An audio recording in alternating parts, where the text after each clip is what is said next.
मेरे बच्चे, मनुष्य जब प्रेम का इंतजार करता है, तब उसके जीवन में प्रेम मिलता नहीं। लेकिन जैसे ही वो प्रेम को छोड़कर कोई और कार्य करने में व्यस्त हो जाता है, तब कहीं से उसके जीवन में प्रेम का प्रवेश होने लगता है। तब मनुष्य अपने जीवन में आ रहे साथी को बहुत सम्मान देने लगता है, उसकी बहुत परवाह करने लगता है, उसकी छोटी-छोटी जरूरतों का ध्यान रखता है। उसके भीतर प्रेम पाने की चाह ऐसी दबी होती है कि वो अपनी सारी जरूरतों को भूलकर अपने साथी को ही प्रथम प्राथमिकता पर रख देता है और उसे लगता है जैसे उसका जीवन संपूर्ण हो गया है। लेकिन जैसे जैसे समय बीतता है, उसके भीतर लगाव तो बढ़ता जाता है, लेकिन उसके भीतर का आकर्षण समाप्त होने लगता है और यहीं से वो गलतियां करना शुरू करता है, क्योंकि तब वो उस व्यक्ति की प्राथमिकता को छोड़कर अन्य बातों पर ध्यान देने लगता है।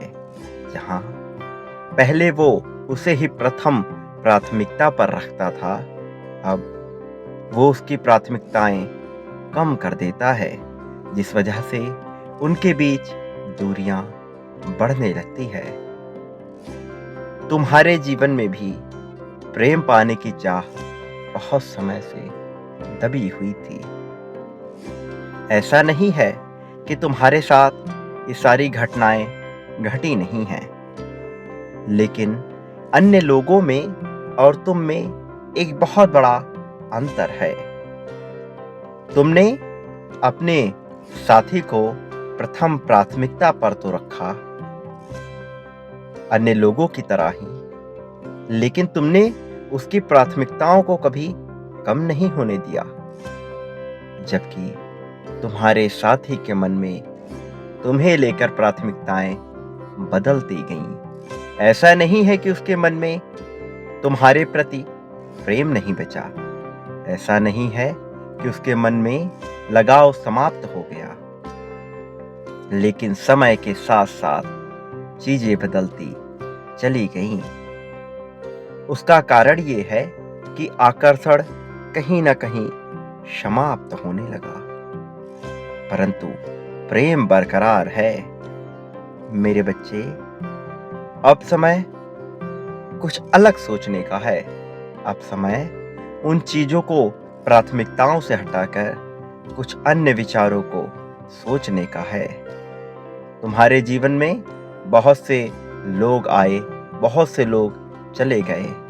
कुछ ने तुम्हें परेशान किया तो कुछ ने तुम्हारा साथ दिया, लेकिन वास्तव में प्रेम तुम्हें बहुत ही कम लोगों से मिला है।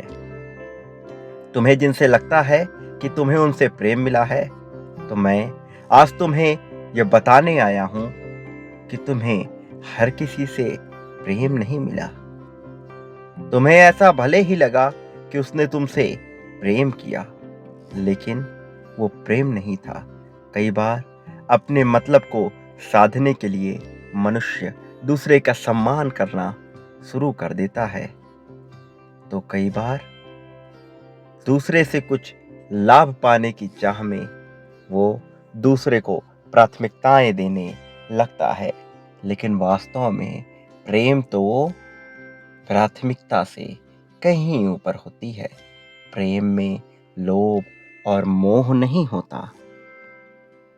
जब तुम ये विचार करते हो कि तुम किसी के लिए सब कुछ करने को तैयार हो, तो वहाँ वास्तव में वास्तविक प्रेम नहीं होता, बल्कि लगाव और मोह ज़्यादा होता है।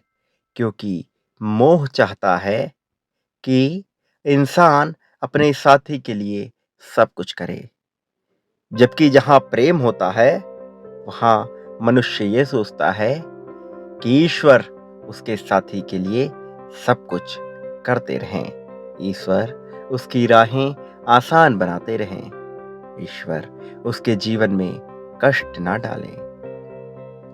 मेरे बच्चे, तुम्हारे मन में प्रेम तो है, परंतु मोह की भावना ज़्यादा आ गई है। और ऐसा नहीं है कि तुम्हारे साथी के मन में ये कम हुई है। तुम्हारे साथी के मन में भी मोह की भावना बढ़ती गई है। परंतु तुम दोनों का प्रेम सर्वोत्तम है। और आज मैं ऐसा क्यों कह रहा हूं, ये तुम्हें अवश्य पता चलेगा। आगे आते आते तुम ये जान जाओगे कि मैं वास्तव में तुमसे क्या बताना चाहता हूं। मेरे बच्चे, कई बार लोग दो साथियों के बीच में दरार पैदा करने की कोशिश करते हैं, तो कई बार वो दोनों परिस्थितियों के तले दबकर अपने बीच दरार को जन्म दे देते हैं। और ऐसी परिस्थिति में कोई तीसरा ही सदस्य आकर वहां पर अपने मतलब को साधने का प्रयत्न करता है। कई बार भौतिक शरीर, रूप, रंग, देहाभिमान के कारण ऐसा होता है, तो कई बार वर्चस्व, धन, समृद्धि के लोभ में अन्य लोग ऐसा करना शुरू कर देते हैं और दो जोड़ों के बीच में दरार पैदा करने की कोशिश कर देते हैं। तुम्हारे जीवन में ऐसे ही एक तीसरे शख्स का प्रवेश हो चुका है। मैं आज तुम्हें ये बताना चाहता हूं कि वो इंसान तुम दोनों के बीच दूरियां पैदा करने के बहुत प्रयत्न कर चुका है, जिस वजह से भी तुम्हारे रिश्ते में कहीं न कहीं एक समस्या उत्पन्न हुई है। तुम्हारा साथी तुमसे प्रेम करता है। मैं तुम्हें वास्तविकता का आभास करा रहा हूं। वास्तव में तुम जिस शक, जिस संदेह की नींव पर आगे बढ़ने का प्रयत्न कर रहे हो, वो झूठा है, क्योंकि उसके बजाय तुम्हें कुछ और प्रयत्न करने की आवश्यकता थी। जब प्रेम की कमी होती है, तो उसका कभी भी हल क्रोध, ईर्ष्या, द्वेष और संदेह नहीं होता। इसलिए जब कभी भी किसी रिश्ते में दरार उत्पन्न हो, तो वहां पर शक को दरकिनार करके सर्वप्रथम प्रेम की मात्रा को बढ़ा देना चाहिए। प्रेम की मात्रा बढ़ाने का तात्पर्य यह है कि प्रेम जताने की अपने हुनर को और ज्यादा प्रदर्शित करना चाहिए। प्रेम को और भी ज्यादा दर्शाया जाना चाहिए। वास्तव में वास्तविक प्रेम को दर्शाने की आवश्यकता नहीं पड़ती, किंतु यदि कोई अन्य व्यक्ति तुम्हारे जीवन में सेंध मारने का प्रयत्न करे, तो वहां अपने प्रेम को अवश्य दर्शाना चाहिए ही चाहिए। मेरे बच्चे, तुमने अपने जीवन में बहुत से उतार चढ़ाव देखे हैं। तुमने वो दिन भी देखे हैं जब तुम प्रेम की चाह में पूरे के पूरे समय को गुजार दिया करते थे, जब तुम अकेलेपन में रोया करते थे, जब तुम ये चाहत रखते थे कि कोई ऐसा व्यक्ति तुम्हारे पास हो जिससे तुम अपनी सारी बातें कह सको, कोई ऐसा व्यक्ति तुम्हारे पास हो जो तुम्हें अपने सीने से लगा कर रखे। तुमने अकेलेपन के बहुत सारे दिन गुजारे हैं, लेकिन वास्तव में जब तुम्हारी जिंदगी में उस सच्चे व्यक्ति ने प्रवेश करना चाहा, तो तुम उसे वो प्रेम दर्शा नहीं पाए। तुम्हारे दिल में तो प्रेम था, परंतु जिस प्रकार से तुम्हें उसका प्रदर्शन करना था, तुम वो नहीं कर पाए। जिस वजह से तुम्हारे साथी को ये लग गया कि तुम उससे उतना प्रेम नहीं करते, परंतु वास्तविकता इससे बिल्कुल अलग थी। तुम्हारे मन में तो सदैव से ही प्रेम बसा रहा है। मेरे बच्चे, मैं जानता हूँ तुमने कितने कष्ट में अपने दिन गुजारे हैं, कितनी पीड़ाएं सहकर अपने रात काटे हैं तुमने। किस प्रकार संगीत सुनते हुए तुमने कल्पनाएं की। मैं जानता हूँ तुमने बहुत सारी कल्पनाएं की, एक बेहतर भविष्य के लिए, एक बेहतर साथी के साथ। तुमने बहुत कुछ सहा है, बहुत कुछ बुना है। मैं जानता हूँ कि जब मनुष्य के ऊपर दुखों के बादल छाते हैं, तो उसका जीवन किस प्रकार अंधकारमय होता चला जाता है। कैसे उसे अपने जीवन में कोई भी राह सूझ नहीं रही होती, कैसे वो आगे का मार्ग देख नहीं पाता, और कैसे उसी समय उसके जीवन में क्रोध करने के इतने मौके आते हैं कि वो स्वयं को संभाल भी नहीं पाता, और कैसे दुख भरे दिनों में एक के बाद एक दुख निरंतर आते ही जाते हैं। मनुष्य कितना भी स्वयं को सुधारने का प्रयत्न करे, किंतु जब उसकी भाग्य उसके पक्ष में नहीं होता, तो सब कुछ बिखरता चला जाता है, सब कुछ बदलता चला जाता है। तुम्हारे साथ भी ऐसा ही कुछ बहुत समय तक घटा है। मेरे बच्चे, इन सब के बावजूद एक बात है जो तुमने हमेशा सकारात्मक बनाए रखी। सारे ही दुख में तुमने प्रार्थनाओं का दामन नहीं छोड़ा।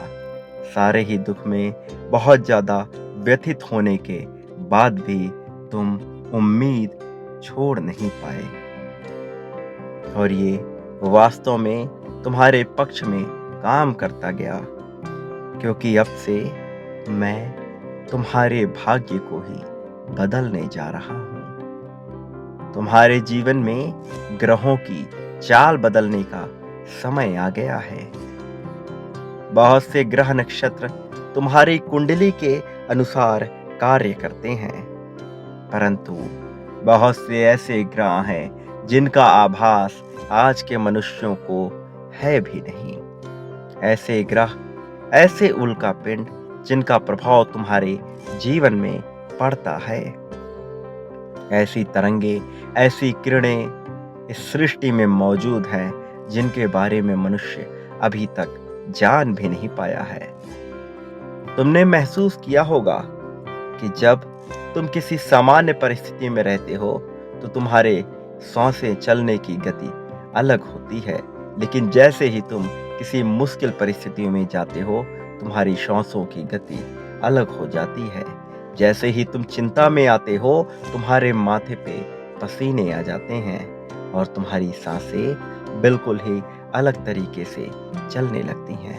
प्रेम में सांसें अलग चलती हैं, उत्साह में सांसें अलग चलती हैं, और दर्द में भी सांसें अलग चलती हैं। मेरे बच्चे, ये सब उन तरंगों, उन ग्रहों की चालों से प्रभावित होता है।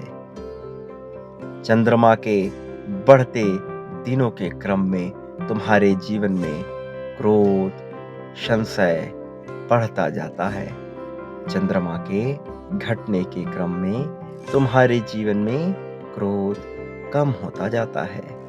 इसका सीधा संबंध चंद्रमा की किरणों से है, जो तुम्हारे जीवन में प्रभावित होती हैं, परंतु इसके बारे में तुम समझ नहीं पाते। बहुत से मनुष्य जो स्वयं को ज्योतिषाचार्य भी कहते हैं, वो इसका ज्ञान नहीं रखते। इसलिए तुम्हें चिंता करने की आवश्यकता नहीं है। तुम्हारे कुंडली से भीतर मैं ऐसी तरंगे, ऐसे किरणों को तुम्हारे जीवन में भेजूंगा, जो तुम्हारे जीवन को सकारात्मक रूप से प्रभावित करने लगेंगे, जो तुम्हारे जीवन में प्रेम को बढ़ाने का कार्य करेंगे, जो तुम्हारे जीवन के सभी दुखों को धीरे धीरे करके समाप्त करने का कार्य करेंगे। आगे आने वाले कुछ घंटों में ही तुम्हें इसका एहसास होगा। आने वाले कुछ घंटों में तुम एक अलग ऊर्जा महसूस करने लगोगे। तरंगे तुम्हारे पूरे शरीर में प्रवाहित होने लगेंगी। एक कंपन सा महसूस होगा तुम्हें। तुम अपने मन में, अपने स्वप्न में इसे महसूस कर पाओगे। आज तुम्हें जो स्वप्न आएगा उससे तुम्हें इसका एहसास होगा। आज तुम ये जान पाओगे कि मैं तुम्हें क्या बताना चाहता हूँ, मैं तुम्हें क्या संकेत देना चाहता हूँ। तुम ये सब कुछ आज समझ जाओगे। मेरे बच्चे, तुम्हारा भविष्य बेशक आगे बेहतर होने वाला है, लेकिन उससे पहले तुम्हें कुछ चीज़ों को समझना होगा। कुछ ऐसी चीज़ें हैं जिनसे तुम्हें गुजरना होगा। ऐसी ही एक प्रक्रिया आगे आने वाले 72 घंटों में तुम्हारे समक्ष आएगी, जब तुम बहुत सी चीज़ों को, जो तुम्हारे लिए बिल्कुल ही नई होंगी, तुम उनका अनुभव करोगे। अपने भीतर तरंगों को महसूस कर पाओगे। मेरे बच्चे, प्रेम तुम्हारे जीवन में बढ़ने वाला है। तुम्हारे साथी के मन में तुम्हारे त्याग की भावना बैठने वाली है। यहाँ तक कि तुम्हारे चाहने वाले, तुम्हारे मित्र, उन सब के मन में भी ये भावना स्वप्न में जागृत होगी कि तुम उनके लिए कितना त्याग करते हो, कि तुम उनसे कितना प्रेम करते हो। आज वास्तव में उन्हें इसका आभास होगा, और आगे आने वाले समय में जब वो तुमसे बात करेंगे, वार्तालाप करेंगे, तो तुम्हें इसका एहसास होगा कि धीरे धीरे उनके मन में ये भावना जागृत हो रही। वो तुम्हारे लिए इतनी सहानुभूति रखने लगेंगे जिसको तुमने कभी सोचा भी नहीं होगा, और वो आगे आने वाले समय में ही तुम्हें इतना सम्मान देने लगेंगे कि तुम स्वयं ही अचंभित हो जाओगे। लेकिन इन सब के साथ ही मैं तुम्हें बता दूं कि जीवन में जो व्यक्ति आर्थिक रूप से स्वतंत्र नहीं होता, कोई भी उसका सम्मान उचित ढंग से कर नहीं पाता। इसलिए मैं तुम्हारे जीवन में ऐसे रास्ते बनाऊंगा जिनसे कि तुम आर्थिक स्वतंत्रता को बेहतर तरीके से प्राप्त कर सको। और आर्थिक स्वतंत्रता से मेरा अर्थ ये नहीं है कि तुम्हारे पास केवल कुछ धन आ जाए सीमित मात्रा में।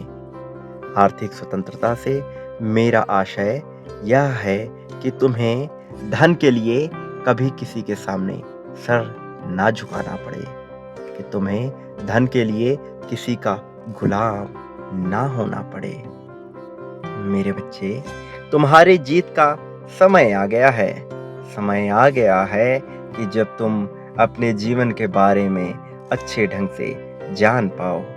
अब समय आ गया है कि तुम प्रेम को वास्तविक अर्थ में महसूस कर पाओ। जो लोग तुमसे प्रेम करते हैं, उनके मन में बहुत सारी भावना तुम्हें लेकर आने वाली है। उनके मन में बहुत सारे स्वप्न तुम्हें लेकर आने वाले हैं। ये स्वप्न सकारात्मक भी होंगे और नकारात्मक भी, किंतु ये सिर्फ ये बताने आ रहे हैं कि तुम उनके जीवन में कितने महत्वपूर्ण हो। तुमने सदा ही प्रेम की चाह की है, लेकिन धीरे धीरे तुम्हारा मन उससे हटकर किन्हीं अन्य चीजों में भी लगता गया। अब तुम्हारे जीवन में वास्तविक प्रेम का प्रवेश होगा, किंतु अपने भीतर कभी भी अहंकार आने मत देना, क्योंकि तुम आर्थिक स्वतंत्रता को प्राप्त करने वाले हो। वो आर्थिक स्वतंत्रता जिसे पाने की चाह बहुत से लोग अपने मन में रखते हैं, लेकिन वास्तविक अर्थों में उसे पाया कैसे जाए ये जान नहीं पाते। मेरे बच्चे, तुम्हारा भाग्य बदलने वाला है। तुम्हारे जीवन में ग्रहों की चाल बदलने वाली है। नई तरंगे, नई उमंगे तुम्हारे जीवन में प्रवेश करने वाली हैं। उत्सव का मौसम आने वाला है। अब जश्न ही जश्न होगा तुम्हारे जीवन में। सारी चिंता त्याग दो और निश्चिंत होकर अपना जीवन जियो। तुमने बहुत से अच्छे कर्म किए हैं, इसलिए अपना आत्मविश्वास कमजोर करने की तुम्हें कोई भी आवश्यकता नहीं है। स्वयं को किसी से भी कमजोर मानने की तुम्हें कोई भी आवश्यकता नहीं है। और इन सब के बीच मेरा आशीर्वाद सदैव तुम्हारे साथ रहेगा। मेरा आशीर्वाद तुम्हें संरक्षण प्रदान करेगा। मेरे बच्चे, तुम सदा ही सुखी रहोगे। तुम सच्चे प्रेम को प्राप्त करोगे।